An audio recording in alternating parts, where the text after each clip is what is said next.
Back for another update on the giant onion growing challenge that's put on by Pete Trenuth out of the UK. I will link his info down below.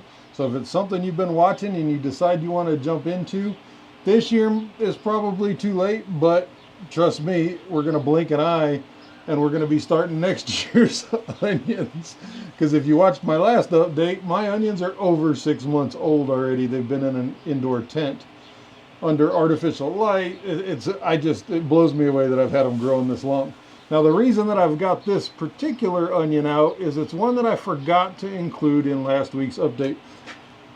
Heidi with Becoming a Green Stalker, Pete that runs the competition, we've all been kind of talking in the comments about if there's any benefit to the side lighting.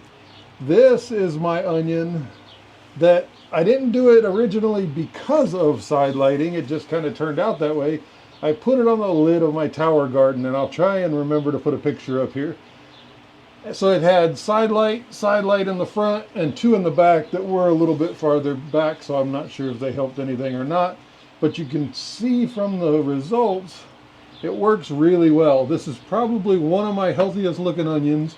I didn't fight a whole lot of tip burn like I did on a bunch of my other ones that were under my high powered grow lights. And it's about time to up pot this one, so I'm really curious to see what it's going to do. It has been in compost its whole life, so we're just going to keep it in compost. None of my hydroponic stuff, it was just sitting on the lid. It wasn't actually using the aeroponics of the tower garden.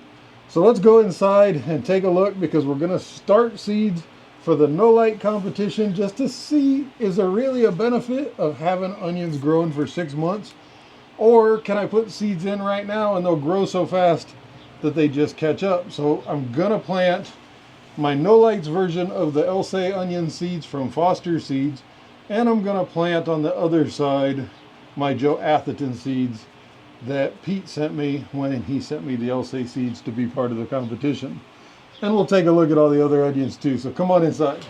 Over on the left side of the table here, we have my final onion that was inside the grow tent. I brought everything else out. It's behind me right now. But this one, I want to make sure I kept one back just in case it got too cold or my onions didn't like the transfer to the greenhouse. And they seem to do fine, so I'm bringing this one out. Something that may not come through on camera is I have some weird little white dots, and they kind of scrape off. They don't look like aphids, they don't look like bugs. I don't even know where it came from, but you can actually flip them off of there, and I didn't notice that they were inside that tent. But I did have my peppers that are back here because I do the Dorset Naga challenge, again out of the UK. And then of course, last year's pride and joy, my Scotch bonnet cross, the Nature's cross, that I didn't even intend to do. And then while we're over here, I'll just show everybody now. If you watched my last year's video of Soil Wars, you'll know I was most impressed by ProMix. And ProMix is, I've used it a lot through the years anyway, but pretty much I'm going to go exclusive with it now. It did exceptionally well. It's very fluffy, so it's good for seed starting. So grab you some, it'll work just fine, I promise.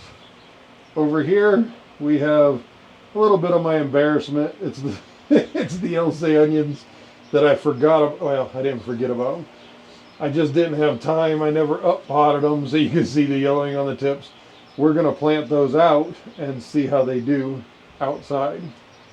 Of course, my Crack Key hydroponic onions, and the one I just showed you over here is the one that was on top of my tower garden.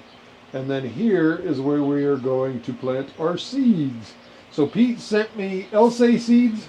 That's what you have to do, or the seed you actually have to grow if you want to be part of the GOGC 2526 Giant Onion Growing Challenge. Next year would be 2527. And we have both the Foster seeds and the seeds that Pete sent me. So really easy. Don't overthink this. Planting onion seeds is one of the most simple things in the world. If you've kept up with me, you know I work at a cemetery. This is actually reused. It's the bottom of a cremation vault that you put your urn in and put it in the ground.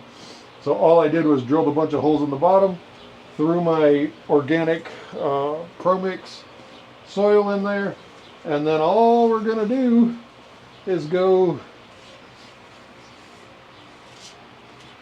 we're gonna do Elsay on the left, and I'm just gonna sprinkle them in there. I don't care how they land, because I'm gonna prick them out later, and I'm not gonna do a ton of them because obviously I already have a bunch going. These are gonna be just to see, and who knows, maybe I'll keep a couple for seed for next year, because it's harder for me to get seeds, especially when they come out of the UK. So we're going to sprinkle a bunch of Elsay seeds over there, and then we'll take peats. From what I understand, Jimmy actually told me that these Joathitans are known to get very large too. And if you watch some of Pete's videos when he shows his Joathitans, a lot of times I think they look a lot better than the Elsay seed or the Elsay onions. So we're just going to space them out here, and I'm going to do his whole pack that he sent me. We're just going to stick them in here, and then later I'll show you how I just pluck them out. They're going to randomly grow, and then they're really easy to just separate. Now I don't like going through when I'm doing my seeds. I hate making the little hole and putting the seed down in the hole and worrying about depth and all that stuff. So I just grab a handful of fresh soil, which that's one of the reasons I like Pro Mix. It's just so light and fluffy that you can just sprinkle it right on top. Don't overthink it. It's just seeds. Think about what would happen in nature. Nature is not worried about, oh, a quarter of an inch deep and, you know, all the other stuff that we stress about.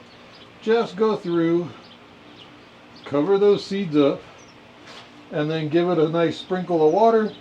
Keep them wet, and we'll come back and show you what happens. They will grow, and they will grow well. So what do you think? Will it matter that I've had these other onions growing for 6 months and then bringing them outside? Or will seeds planted right now at the very beginning of May catch up and do just fine? That's kind of where my money's at, and only because in the pepper world I've tried earlier and earlier, and it always just seems like the ones that you start on time, they'll just catch up. They tend to.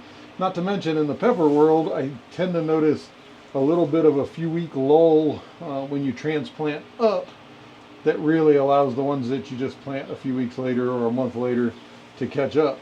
So let me know down below, what way do you think is going to go? And we're going to add this to my weekly updates for the giant onion growing challenge. Now let me show you how the ones that we transplanted last week are doing right now.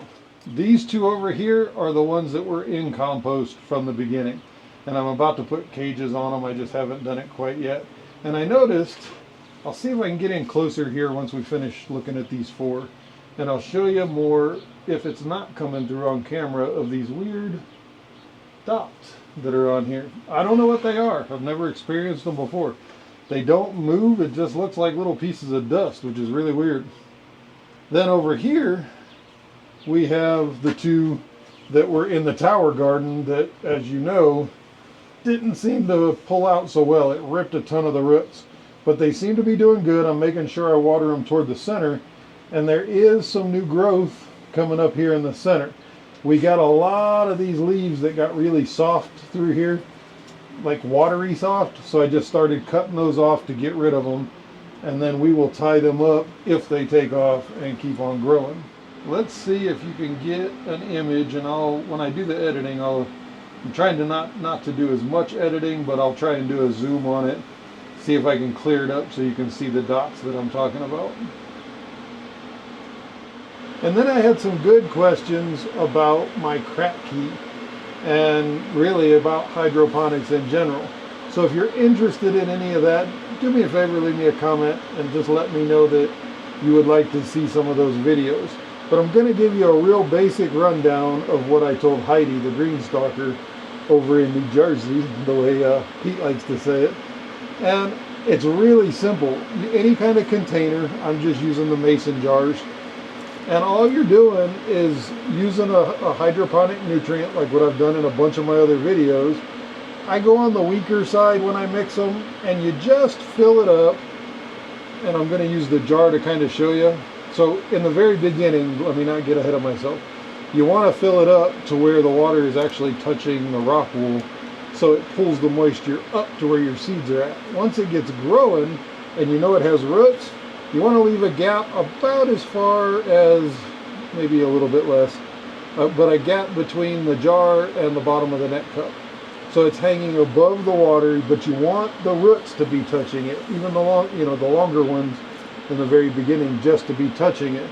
And as the roots grow down, it'll suck up the water. Now what I do a little bit different, it's really intended to be the full life cycle of whatever you're growing, because once the roots get so long, it's ready to harvest, is what they say. I don't, I keep refilling, because mine stay in there a long time. And my roots get long, and they just kind of curl up in the bottom of the jar. But you got to have that gap to get some oxygen to those roots. You can't have them submerged in water completely, because we don't have any air stones in there or anything like that. Now, if you were to do this same thing in a 5-gallon bucket, it's still cracky. Add an air stone to it, and you have deep water, or DWC, deep water culture, or is that?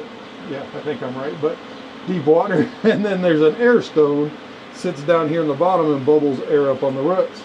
I've watched a ton of videos that there's really no difference in the end, at least in the videos I've watched, between cracky and the deep water method. They both tend to perform equally as well, and most of the time pretty good. And then last but certainly not least, all my onions that are in these little 4-inch pots. I've got a bunch of them. And again, they were a little bit neglected, I know it, but I'm gonna plant them in one of the outside beds right behind you and just see if our cold temperatures really hurt it. I'll probably leave them for a couple of days over here in the shady side of the greenhouse just to get them acclimated, and then I'm gonna throw them to the wolves and we're gonna see what happens. So hopefully you stick around. Hopefully you decide that you want to join the Giant Onion Growing Challenge with us, especially for next year. Keep making this thing bigger and bigger. And it is kind of cool. They talk about how it basically jumped over the pond. But now we have a few of us over here in the States that are doing it too. Hopefully we have a chance. Pete keeps saying, hopefully I don't win because of the postage to send everything over here. I do hope I win, but honestly, I'm not too concerned about anybody spending money to get things over here either. I just enjoy being part of this and really becoming friends with a lot of the people in the group. Hopefully you're having a good day out there. Hopefully your growing season is starting well. And always remember, you don't have to be a prepper to be prepared. And I will see you on the next one.